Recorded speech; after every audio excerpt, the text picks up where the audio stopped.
Olympic diplomacy seems to be paying off 1 week after the Winter Games wrapped up, where tensions were visibly high between the U.S. and North Korea during the opening ceremony. The rogue nation now saying it is willing to come to the negotiating table as long as they are treated as equals. Meanwhile, South Korea is sending 2 envoys to the north this week, trying to keep the momentum moving. Reaction now from White House Press Secretary Sarah Huckabee Sanders. Does he feel that President Moon is being too soft on North Korea? The president wants to continue working with South Korea. It's a strong ally. We have no daylight between the two of us. We're going to continue those conversations. Again, the ultimate goal is to denuclearize the peninsula. That's what we're focused on, and we're, excited about any steps moving forward in that process. And joining me now is retired U.S. Navy Captain Chuck Nash. Always good to have you. And nice we'll absolutely jumping right in. Is North Korea looking for some sort of acknowledgement before they agree to talks with the U.S.? And what are the chances that the U.S. would acquiesce? I think they are, Arthel, by saying that they want to be treated as an equal. What they're really after is for the United States to acknowledge that North Korea is a nuclear power. Well, we've seen the tests, we've monitored that, we've looked at it with our intelligence community. They do have nuclear weapons. So if that's a precondition on their side, okay, fine, you're a nuclear power.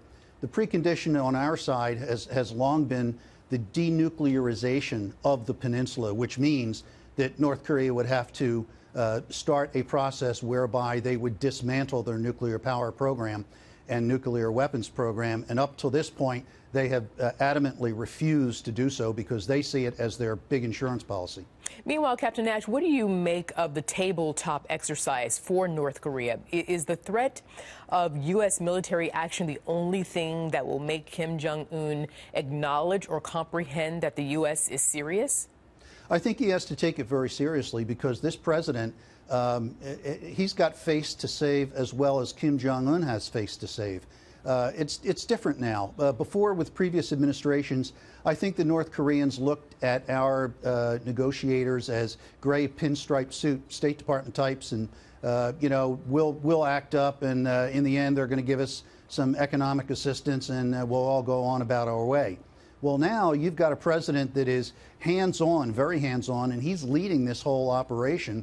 And his rhetoric is one where he has face to save, too. So now the North Koreans have a different calculus. As for the tabletop thing, the military, we do these all the time. Some are field exercises, some are, in this case, tabletop exercises. The Army runs about 8 of them a year, and they're all about different contingencies around the world. This one happened to be about North Korea.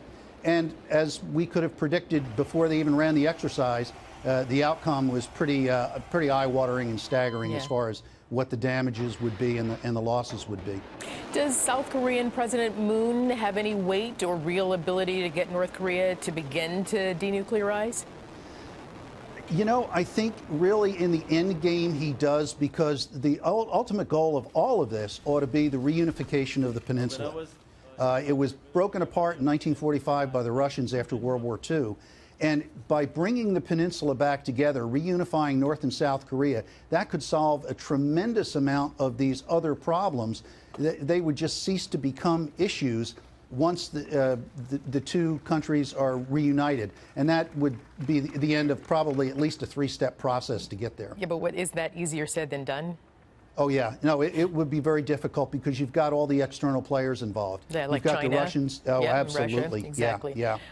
Meanwhile, what is North Korea's current real capability of sending a nuclear bomb to the U.S., or what can they do to harm the U.S.? Well, they've been on a long-term path of developing longer and longer range missiles, working on getting their nuclear weapons to the point where they could actually be deployed on those missiles. So you put A and B together and you have a capability. Now, how far that capability has gone in reality is difficult to tell because it requires that kind of close-up inspection and intelligence, and we just don't have that. We can make assumptions, we can look at missile flight paths and things like that and sort of extrapolate, but getting to know that you really have a full capability is very difficult. That said, they've orbited a satellite. So if they can orbit a satellite, they could orbit a nuclear weapon, and it could just come down, and that would be really bad. Whether they could hit a city in the continental United States or a U.S. state is one thing, but if they could fire off an EMP burst, an electromagnetic pulse burst, that could be worse than an actual impact in its ability to take down the power grid and the slow deaths of millions of people. And Captain Nash, finally, what about the economic sanctions on ships that are secretly still trading with North Korea? I mean, how does that contribute to the already high tension? There's a real shell game going on, Arthel. What happens is that a ship, and in this case we've identified about 28 ships. What they do is they're under a Chinese company, but they're registered in various countries around the world, and they sail. They turn off their AIS device, which is a transponder that gives its position. They'll turn it off and then suddenly wind up near a Russian port. And what they've done in the meantime is they've stopped, picked up North Korean coal, take it to a Russian port, offload it there, turn their beacon back on, and then go somewhere else. And then a little while later, another ship will come to the Russian port, pick up the coal, and go to South Korea. And believe it or not, in this case, South Korea and Japan and others are being duped into buying North Korean coal. Wow. Yeah. Captain Chuck Nash, I have to leave it there. We'll keep an eye on it, and we'll bring you back again for more analysis. Thank you, sir. Look forward to it, Arthel. Thank you.